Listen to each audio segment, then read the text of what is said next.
Startuprad.io, your podcast and YouTube blog covering the German startup scene with news, interviews, and live events. Hello and welcome everybody. This is Joe from Startuprad.io, your startup podcast and YouTube blog from Germany, as well as the world's first internet radio station dedicated to startups and tech companies. I'd like to welcome you back to another episode of our Entrepreneur Tools, where we talk to entrepreneurs and service providers about problems entrepreneurs are facing and how we can solve them. As you may have seen from the headline already, we are talking today about how to build a tech team, especially the headhunting and the personality part. Therefore, I'd like to welcome back Tim. Hey, how you doing? Hey, I'm good, thanks, Joe. And yourself? I'm doing great, thank you. It's a lot of work as always if you want to be an entrepreneur, but I'm happy to do that, and I love the flexibility.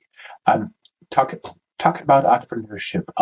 We may tell the people that down here in the show notes there's a link to your last interview where we talked about headhunting, building up teams, how to headhunt, what to look for, yada yada yada, all the stuff. Go down here in the show notes and there you'll find something.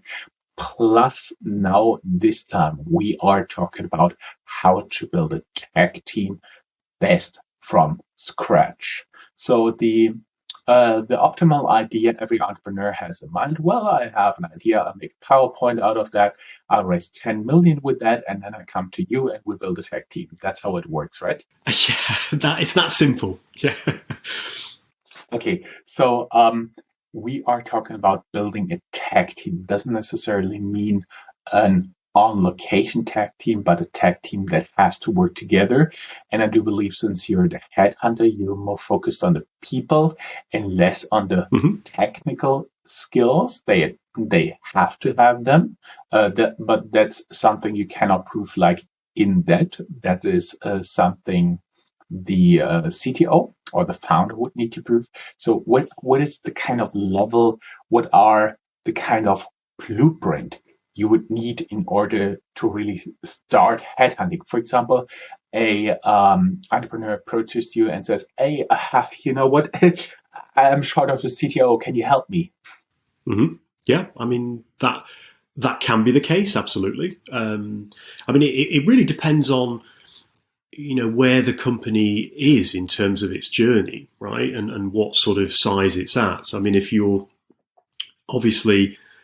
if someone comes to me as a founder and they want a CTO, then, and this is perhaps their first or second employee, then that's a completely different search to an organization that, perhaps has been going, 1, 2, 3, 4 years, has funding, Series A, B, and wants a CTO. What is already there? Is there a tech stack decided on? Is there a product? Is this a software startup or is this an e-commerce startup? So obviously the situation differs, and in terms of how I would approach it in depending on the situation of the startup. Could you give us 1 or 2 examples? Let's say classical case, e-commerce startup and something really deep tech working with AI. It's both startups are very new. We're focusing a little bit more on the newer startups here, even though we have scale-ups and bigger tech companies here in the interview as well. Because I do believe that's something entrepreneur needs to think about, need to worry about, because your first few hires, they are very important for the success of your company, and therefore you should really think it through. So how would you approach, let's say, a team of 2 or 3 founders and they're looking for a CTO? I mean, I would, so first of all, I mean, they need to always think about why, right? Why are you hiring this person? What does this person need to do? What skills does this person need to have?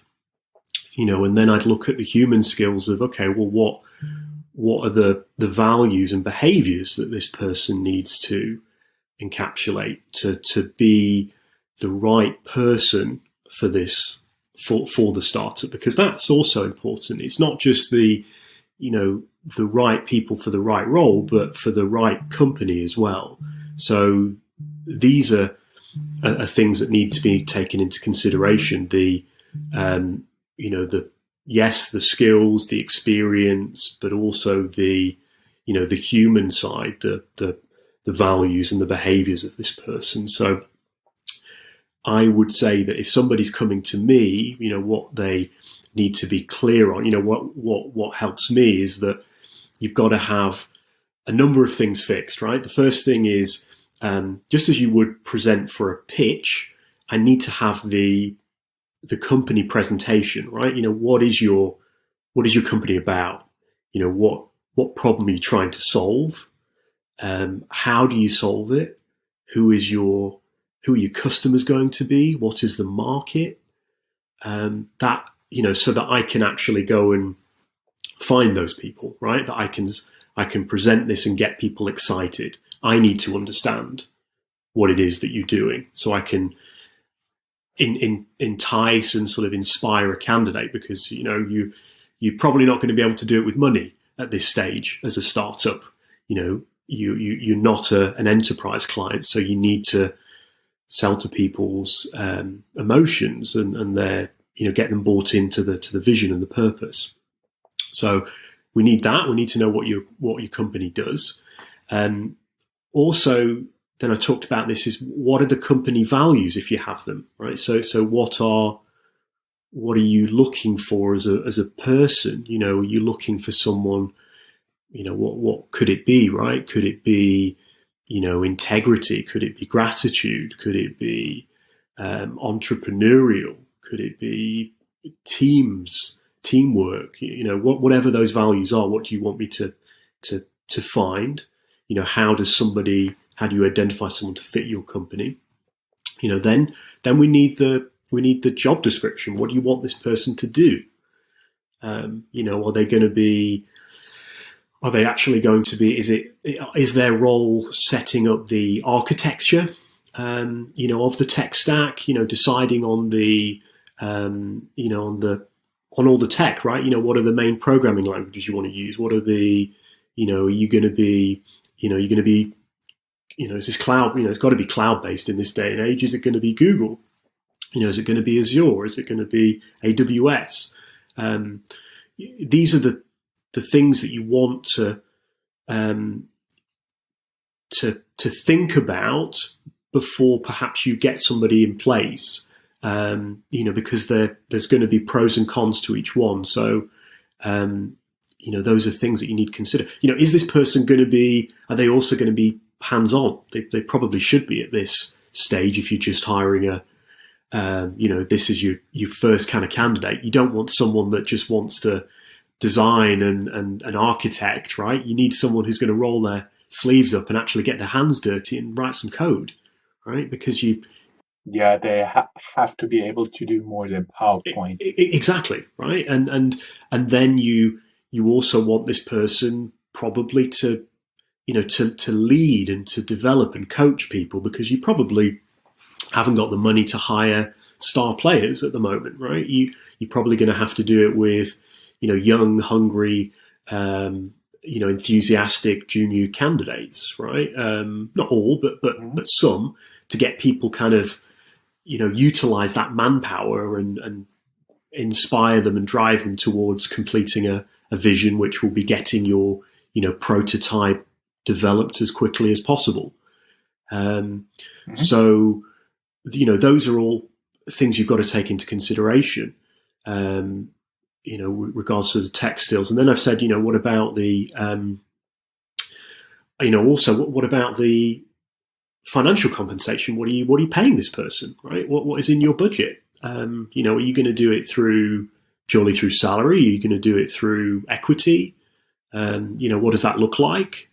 And, are you going to do it sort of bonus, related, milestone related? Okay. Reach A and you receive the X, right? These are all ways of doing it. The other thing I think is, have you got an employment contract, right? This person's going to be an employee, so have you got one? Is it good? Has it been checked by someone? Because this is a classic mistake that startups kind of get. They're going through the process of hiring people, and then they get to the offer stage. They send an offer to a candidate, and the candidate rejects because they look at the contract and they think, my God, this is not compliant, and there are things in here that shouldn't be in here, and then it's kind of difficult to move back, to go back from there.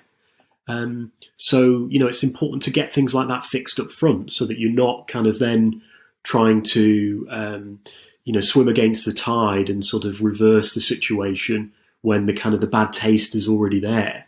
Let me quickly get an idea of like a little wrap up for our audience. What we talked so far about. My understanding is, first you need to understand the company, the values of the company, the pitch deck, and their kind of get a fit for the CTO in terms of environment. You need to know the technical skills they need to provide, and the incentive structure they are going to put in place.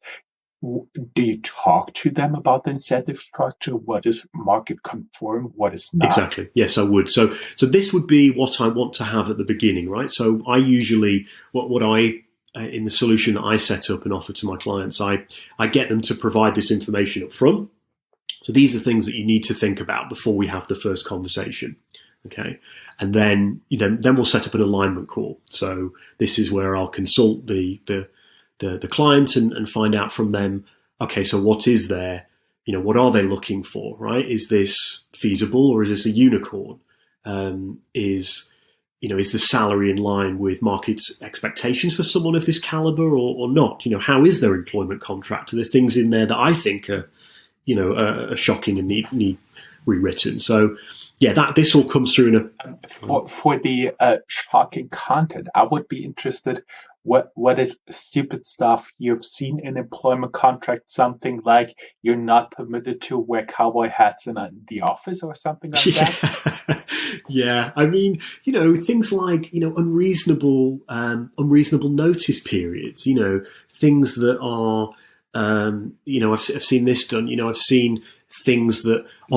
notice period, so you want to leave your job and you have notice period of something like 12 months or only at the end of a quarter, something like that? Yeah, I mean, exactly. You could have, 6 months, for example, that's a long time, or, perhaps if it's sort of like one day, for example, you also sort of get people, and there are obviously restrictions in Germany. Germany's a different country with different employment regulations, right? And you can't, this is sometimes difficult when you get companies from the US who are setting up entities in Germany, and they need to be educated on, you can't have that in the contract. There are things like, paternity leave and maternity leave it's legal here, and there is a certain... Yeah.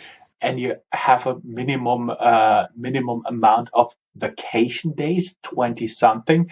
I know in the US it's quite common to have just like 10 PTO.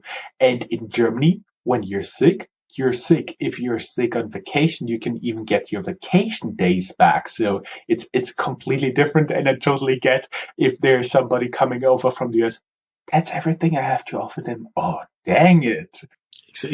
Exactly. So there are... there are things that are, need to be understood and put into the contract here. And that is also, a service that I would provide to a client. What is the most frequent complaint you're getting from like US-based companies when you educate them on the German employment laws? Because a lot of it is enshrined in some laws, but a lot of it is also by judges. So it's always difficult, and there are different ruling on different things.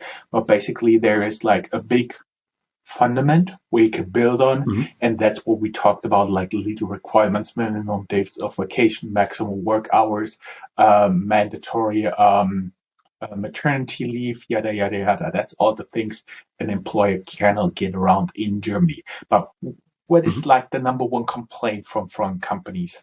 I think holidays is one that's quite common, right? I mean, in the US, you don't get as many. There aren't as many, mandatory, holidays that are given to, employees, and so it's sometimes, difficult to explain to clients coming from the US who want to set up in Germany about, the number of holidays that employees get here. I just found a list here, and it says that on average in the state of Baden-Württemberg, many people would know, for example, for Stuttgart, the headquarter of companies like Porsche, Mercedes, and something like this. On average, employees get 28.8, as I said, it's an average, so 29 days of vacation, and in total with the public holidays, they're gone for almost 41 days within a year. Yeah. And then, then there are things like sick days as well, right? There are probably an average in Germany, 10 sick days per year. So then you're looking at, what's that? Now we're looking at 50 days out of 250 working days. So that's... Oh, I'm not familiar with the regulations in other countries, but basically here in Germany, the parents can get sick leave on their child. So basically, if the child is sick, the mom gets a paid day off to take care of her kids, children, however you want to call it. Also, fathers can do this, and there's an upper limit to that, but that's also legal. Exactly. Yeah. So look, there are differences, and I think the US is more of a hire and fire culture, right? And that's possible to do. So there are stronger, definitely workers' rights here in Germany. And we may just add that it's very, very difficult to get rid of an employee if the employee doesn't want that. It's usually involving either long trials in front of employment courts, Arbeitsgerichte, or very high payment. That's usually the case. But now we got this out of the way and shown how awesome it is to be employed in Germany. And I lost all of that since I'm venturing out for myself. So I don't have even a single paid day off. Don't worry, guys. You're not alone. That's the life of an entrepreneur. We got the CTO. We got him or her or X, how do you call it? Him, her, hired, and or non-binary person. And then what's next? How do you then help the startup to build further up the company? Because I would assume a CTO, he knows some coders, he knows some engineers, he knows some people. And is this usually a way the first one or two employees get onboarded, or is it something that then the entrepreneur said, no, we actually don't want that. We take people from wherever and just throw together a team?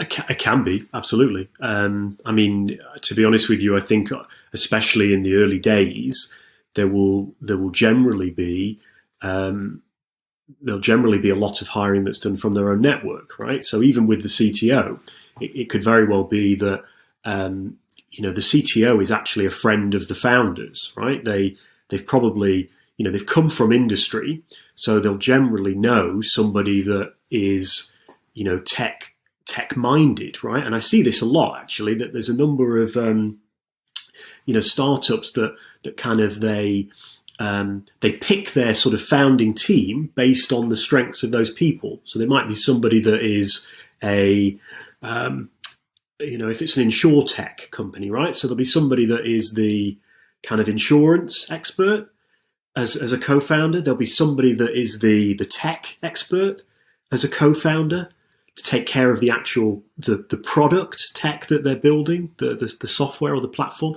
And then there might be someone who's comes from marketing or sales, right? That will be the kind of the chief sales officer or chief marketing officer. So that's one way of doing it, is that, founders will have already thought about their strengths and weaknesses and kind of pick their core team to start with to to provide a right balance of this, and that may continue for the early hires, right? That they then know somebody, the CTO, as you said, they've worked with someone they know and trust, and they get that person in to start. And this can happen using your own network. Would you encourage? I honestly, in terms of there is part of the team forming time that is just not there.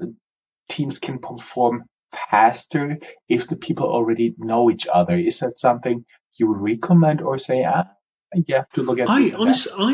I would, right? In the beginning, I would recommend people using their own network to start with. And I actually don't very often work with companies beyond us, below sort of like 5 employees, right? Because they don't have the money.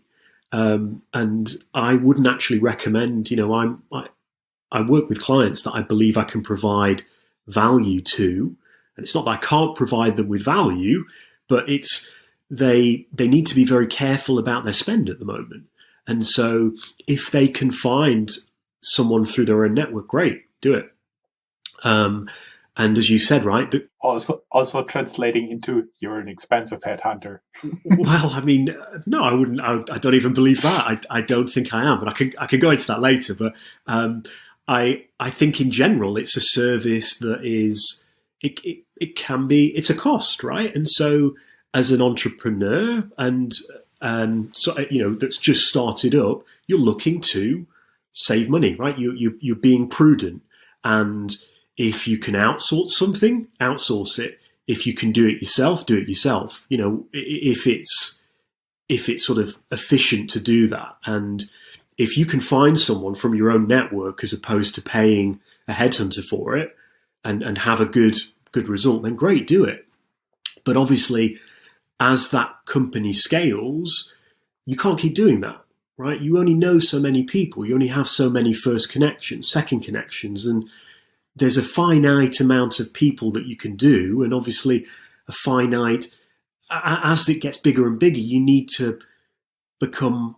more experts, and you don't know all those experts. You can only know so many people. So you start having to go outside of your circle. And that's where someone like myself comes into, I have a larger network and I have a different network, and I can find people and test people that you don't have the time to do because you're trying to grow your user base. You're trying to get investment.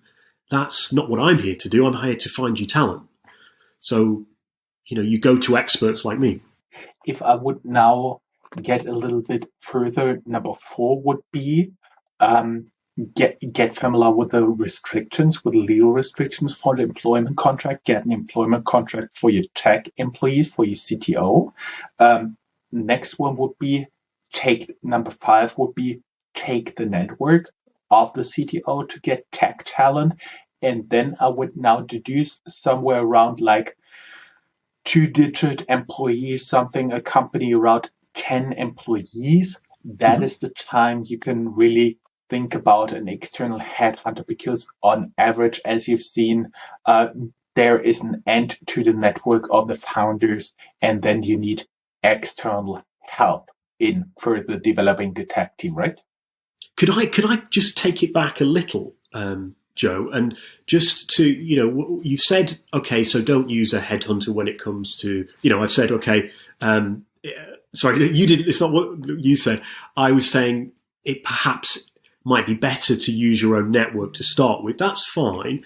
But what I would consider is perhaps using, getting advice on, and this is where I help startups, is, okay, what about your hiring process, right? So, okay, I perhaps haven't, you don't necessarily need me to find your people, okay? You've got your network, that's fine.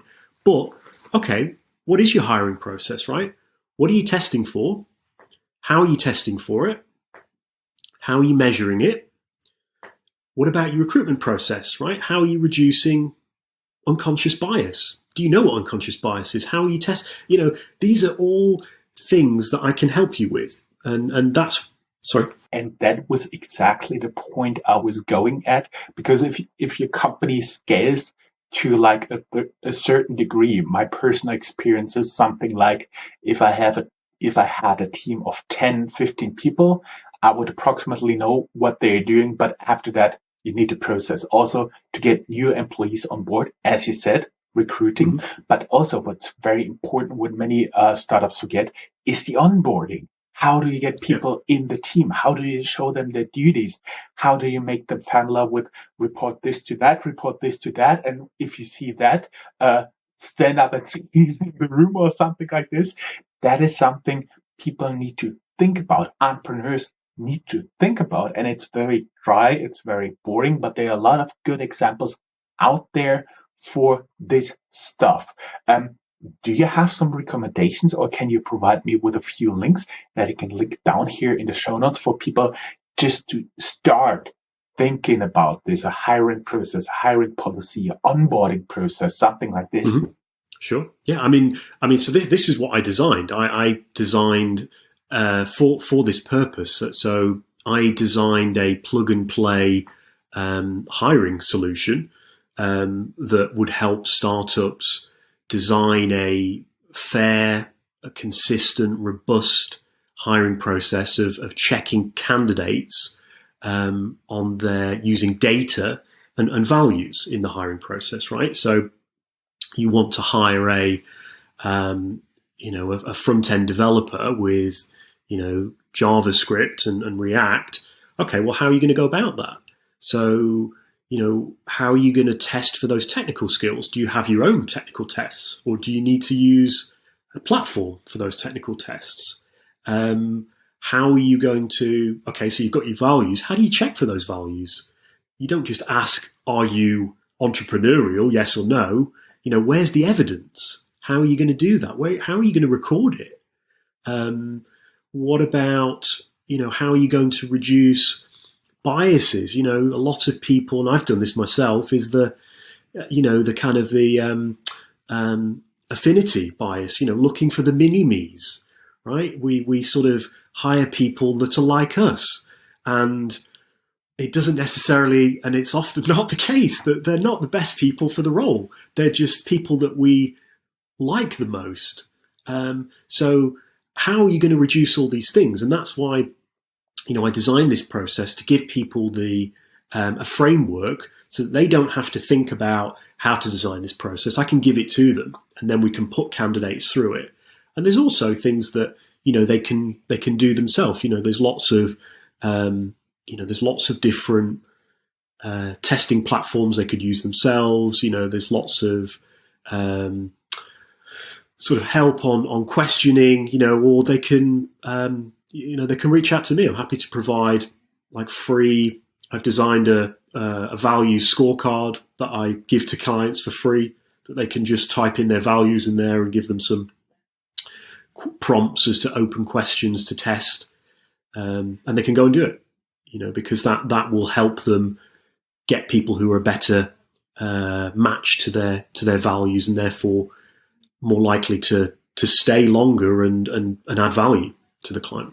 Totally. And for the onboarding, we're looking for something, but that's also something a company, an entrepreneur would need to think about extensively, because the better the onboarding, the faster an employee can perform. It's really crucial. It sounds like, I show them the desk, I give them some work, and then they'll start. It usually doesn't work like that. But now we got to the stage. Okay, this is how we hire a CTO. This is how you may or may not use his or her network, and then we get into like a hiring policy, onboarding, yada yada yada, and that is basically the process of growing up a tech team from the little bit more administrative side. Could you also add a little bit of experience, what worked, what didn't work, in order to build up a great tech team? Yeah, I mean, I think I think we've talked about some of them, right? Sometimes when you're, as I said, sometimes people don't they don't hire objectively, right? They hire on a CV, and they sort of rely on or they've not been able to eliminate bias. And I'll give you a good example. So, just because somebody has been a developer for 8 years doesn't necessarily mean that person is right for your team. I'm sure that that person can code, okay? But if they are not if they're not a team player, if they're disruptive, if they're, perhaps, negative or sort of, not bought into the company vision, that can have a sapping effect, right? Yes. Plus, I've personally experienced in whatever type of job is out there, there are people who are basically leading their teams, their company. Everything has to go through my desk. I have to see everything. And that is not how you can manage, right, a really high performing tech team. And it also has the side effect that this person who's in the center of everything, he or she is crucial, and they're also the bottleneck. So that is something I'm always looking for not to get done. Basically, I try to split these duties as much as possible, break them down onto team leader level or even lower. And that also, this breaking down of tasks, this as few as possible reviews, but as good as possible reviews. That is also something people need to have the skill for. It's something you can partially learn, but partially it's just the personality of people, how they work. Yeah, exactly. Are they, and that's the challenge. Is one of the challenges, right? If you've worked in a large organization, in a corporate, and you've used to sort of lots of different tasks being done by lots of different people, then you're going to find it very difficult, and lots of people do, coming into a startup where you're sort of having to play more than one role, and you need to be proactive and show initiative and sort of wear lots of different hats, because it just needs doing, right? And it sometimes you've just got to pick that up and not wait for somebody else to do it. Speaking about that, what is your experience? Does it work pretty well if you have employees coming from a corporate to startup, or is it better for an early middle stage startup to actually look for people who are already at startups? Yeah, that's a good question. I mean, I think it depends. I don't want to sort of there are success stories for both scenarios, and there's failures for both scenarios. It really does depend on the person and what their mindset is.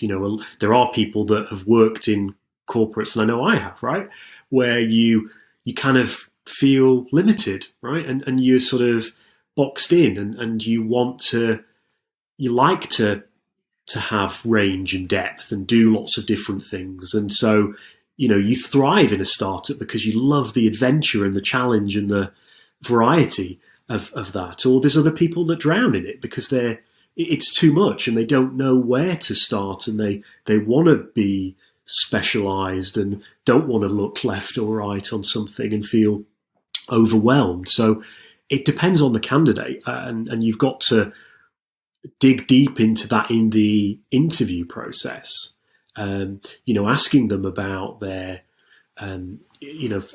checking, competencies of perhaps, where they've been proactive, where they've gone outside of their comfort zone, and giving you examples to give you the confidence as an employer that, okay, so they haven't had that experience, but they could thrive in it.